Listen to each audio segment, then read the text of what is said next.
하나님 말씀 보도록 하겠습니다. 오늘 아침 주님께서 우리에게 주시는 말씀은 스바냐 1장 1절부터 6절까지 말씀입니다. 선지자 스바냐 1장 1절부터 6절까지 말씀. 우리 한마음으로 봉독하도록 하겠습니다. 아몬의 아들 유다 왕 요시야의 시대에 스바냐에게 임한 여호와의 말씀이니라. 스바냐는 히스기야의 현손이요 아마랴의 증손이요 그다랴의 손자요 구시의 아들이었더라. 여호와께서 가라사대 내가 지면에서 모든 것을 진멸하리라. 내가 사람과 짐승을 진멸하고 공중의 새와 바다의 고기와 거치게 하는 것과 악인들의 아울러 진멸할 것이라. 내가 사람을 지면에서 멸절하리라. 나 여호와의 말이니라. 내가 유다와 예루살렘 모든 거민 위에 손을 펴서 바알에 남아있는 것을 그곳에서 멸절하며 그마림이라는 이름과 및 그 제사장들을 아울러 멸절하며 무릇 지붕에서 하늘의 일월 성신에게 경배하는 자와 경배하며 여호와께 맹세하면서 말감을 가리켜 맹세하는 자와 여호와를 배반하고 좇지 아니한 자와 여호와를 찾지도 아니하며 구하지도 아니한 자를 멸절하리라. 아멘. 저는 오늘 말씀 스바냐 1장 1절로 6절을 통해서 죄와 싸워야 하는 이유를 가지고 하나님 말씀을 선포하도록 하겠습니다. 오늘 본문 말씀을 보면 내용이 많이 좀 공격적이고 또 어두운 내용을 담고 있습니다. 선지자 스바냐를 통해서 하나님께서 이제 말씀하신 건데요. 말씀을 보면 여호와께서 어떻게 죄에 대해서, 죄인에 대해서, 그리고 악에 대해서 벌하실 건지를 선지자가 말하고 있습니다. 하지만 이 이야기를 우리가 더욱더 좀 이해를 하려면 이 이야기와 그 배경과 또 이야기에 내포되어 있는 그 숨은 뜻을 우리가 찾을 수 있어야 하는데, 첫 번째는 우리가 먼저 알아야 되는 것은 여호와께서 왜 이렇게 분노하시고 왜 이렇게 벌하시는 것을 이렇게 얘기하시는가, 이것을 봐야 됩니다. 이것은 뭐 어려운 건 없습니다. 우리가 모세오경, 창세기, 출애굽기, 레위기, 민수기, 신명기, 이 모세오경을 보면 하나님께서 이스라엘 백성들에게 율법을 주시는 것을 우리가 볼 수 있습니다. 그리고 그 율법을 보면 거기에는 하나님 아버지께서 악한 것과 선한 것을 구별하시며 선한 일을 행할 때는 복을 주시고 악한 일을 행할 때는 벌을 주신다는 그런 언약을 맺습니다.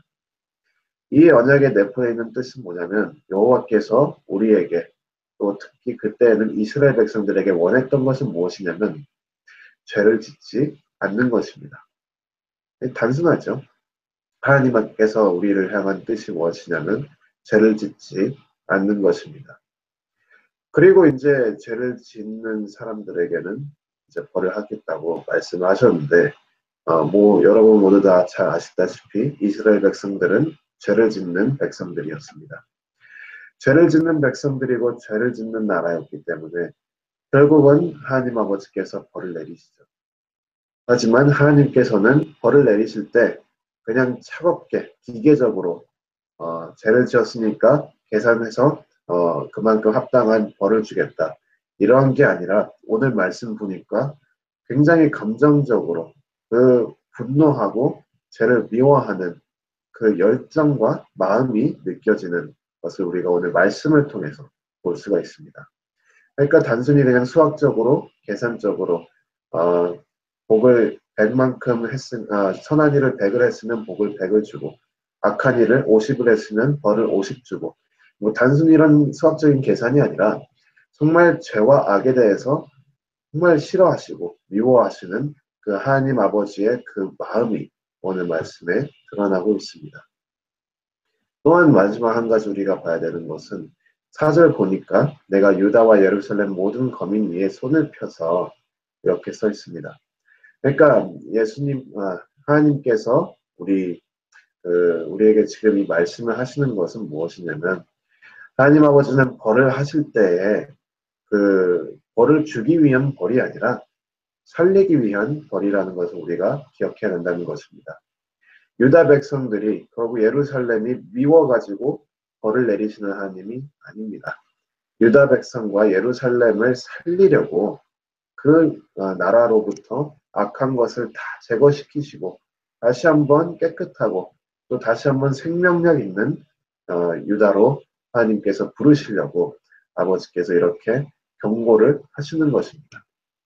그러니까 이 세 가지를 우리가 놓고 보면 우리가 이 말씀을 좀 더 이해하는데 도움이 될 수 있습니다. 그러니까 첫 번째는 하나님께서 죄와 싸우라는 명령을 하셨고, 두 번째는 하나님께서 죄를 원하시지 않는다는 그 마음을 우리에게 보여주셨고, 또 세 번째로는 하나님께서 우리를 사랑하시기 때문에 그 죄를 벌하신다는 것을 우리가 오늘 말씀을 통해서 볼 수 있습니다. 이것이 우리가 죄와 싸워야 하는 세 가지 이유가 될 수가 있는 것이죠. 하지만 이것이 이렇게 순차적으로 보면 하나님 아버지와 우리 관계에서 어떻게 나아가야 할까 명확하게 볼 수가 있습니다. 첫 번째는 하나님이 우리에게 죄와 싸우라고 명령하신 그 명령입니다. 우리가 무엇을 꼭 해야 할, 무조건 해야 할 이유가 있다면 그 이유는 명확합니다. 오직 하나님께서 명령하실 때에 우리는 그 명령을 순종해야 되는 거죠. 우리가 죄를 짓지 말아야 하는 이유는 단순합니다. 하나님께서 죄를 짓지 말라고 했으니까 죄를 안 지으면 됩니다.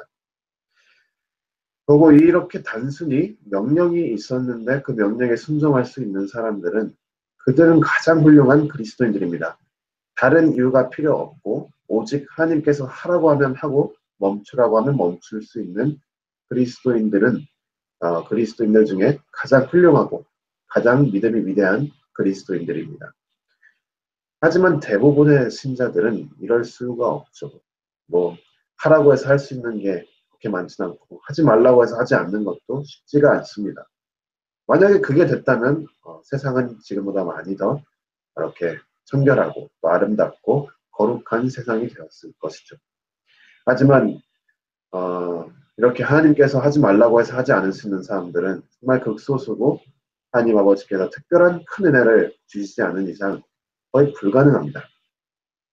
그래서 하나님께서는 우리에게 명령을 하시지만 하지 말라고 명령을 하시지만 단순히 이렇게 수학적으로 하라 그러면 복을 주고 하지 말라 그러면 내가 벌을 안 주겠다 이런 수학적으로 명령하시는 것이 아니라 우리와 관계 속에서 하나님 아버지의 마음을 우리 마음과 이렇게 함께 소통하는 가운데서 하나님께서는 우리에게 죄를 짓지 말라고 하십니다. 그러니까 그냥 명령만 하시는 것이 아니라 하나님 아버지께서 그 죄를 얼마나 미워하시는지 그 마음까지 우리에게 보여주십니다. 그냥 기계적으로 시키시는 것이 아니고 하나님께서 죄에 대해 마음 아파하시고 분노하시는 것을 우리에게 알게 하셔서 우리의 마음을 움직이시고 우리로 하여금 죄와 싸워야 하는 그 이유를 주십니다. 우리를 창조하신 하나님 아버지께서 우리를 이렇게 자녀 삼으신 아버지, 또 우리를 백성 삼으신 우리 주님께서 그렇게 미워하시는 죄를 과연 누가 계속 지을 수 있겠는가? 그런 마음이 있는데 안타까운 것은 연약한 우리는 하나님께서 죄를 미워하시는 것을 알고도 죄를 짓습니다. 그러니까 하나님께서 명령을 하셔도 순종하지 못하고 하나님께서 죄를 미워한다고 말씀하셨는데도 우리는 계속해서 죄를 짓는 연약한 인간입니다. 그러니까 인간은 너무나도 그 마음속까지 악하고 죄가 많기 때문에 하나님이 명령을 내리셔도 하지 못하고 하나님께서 죄를 지을 때 우리를 향해서 마음을 얼마나 아파하시는지 그리고 죄를 얼마나 미워하시는지 알면서도 죄를 계속 짓는 연약한 인간입니다. 따라서 세 번째 마지막 하나님께서 우리에게 다시 한번 죄와 싸워야 하는 그런 이유를 주시는 것은 무엇이냐면 하나님께서 우리를 사랑하신다는 것을 보여주십니다. 우리가 앞서 4절 말씀에서 보았지만 하나님께서 죄를 미워하시고 죄에 대해서 짓지 말라고 명령하시는 그냥 유일한 이유는 우리를 사랑하시고 우리를 살리시기 위한 것이라는 것을 볼 수가 있습니다. 유다를 살리기 위해서 하나님 아버지께서는 선지자 스바냐를 보내서 죄에 대해서 벌을 내리실 것이라는 무서운 경고를 내리시는 것입니다. 단순히 죄를 처벌하기 위한 벌이 아니라 살리기 위한 처벌, 살리기 위한 분노, 살리기 위한 경고라는 것이죠. 우리가 죄를 짓지 않을 수 있는 유일한 방법은 우리의 노력으로 하는 순종도 아니고 하나님 아버지의 마음을 이해하는 것도 아니고 오직 하나님 아버지가 우리를 얼마나 사랑하시는가 그 사랑을 경험하는 것이 우리가 죄를 짓지 않을 수 있는 유일한 방법입니다. 다른 말로 하면 우리가 죄를 짓지 않을 수 있는 유일한 방법은 십자가에 나타난 하나님의 사랑을 체험하는 것이지요. 우리가 사랑하시는 하나님을 알 때 그때에 바로서 죄를 멀리할 수 있는 것입니다. 오늘 말씀을 통해서 세 가지 죄와 싸워야 하는 이유를 살펴보았습니다. 첫 번째는 하나님께서 명령하셨기 때문에 죄와 싸워야 합니다. 하지만 우리가 다 알다시피 이것은 정말 극소수만 할 수 있는 일입니다. 하지 말라고 해서 할 수 없는 것이고 하라고 해서 하는 것이 얼마나 어려운 것인지 조금이라도 신앙생활 가운데 순종하려고 노력했던 성도들이라면 모두 다 아실 것입니다. 그래서 두 번째, 우리가 죄와 싸워야 하는 이유를 주셨죠. 뭐냐면 하나님께서 죄를 싫어하시기 때문에 죄와 싸워야 한다는 것입니다. 하지만 우리 인간의 연약함에 대해서 솔직한 마음을 우리가 가지고 있다면 하나님께서 싫어하신다고 우리가 안 하는 것이 아닌 것을 우리는 다 알 수 있습니다. 하나님께서 싫어하는 걸 알면서도 계속 하는 게 인간의 연약함입니다. 그래서 마지막으로 하나님께서는 우리에게 죄와 싸워야 되는 이유를 주시죠. 그 이유는 무엇이냐면 하나님 아버지께서 우리를 사랑하시고 우리를 위해서 십자가에 예수 그리스도를 못 박혀 죽으시고 그리고 그 은혜로 말미암아 우리로 하여금 새로운 생명과 죄와 싸울 수 있는 힘과 의지를 주셨다는 것입니다.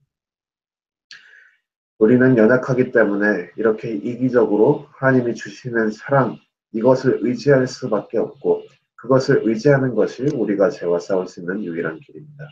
우리가 이 사실을 기억하고 우리가 하나님 아버지의 그 사랑을 다시 한번 묵상하며 오늘 하루도 죄와 싸움에 나아가는 우리 모든 성도 여러분 되시기를 주님의 이름으로 축원합니다. 아멘.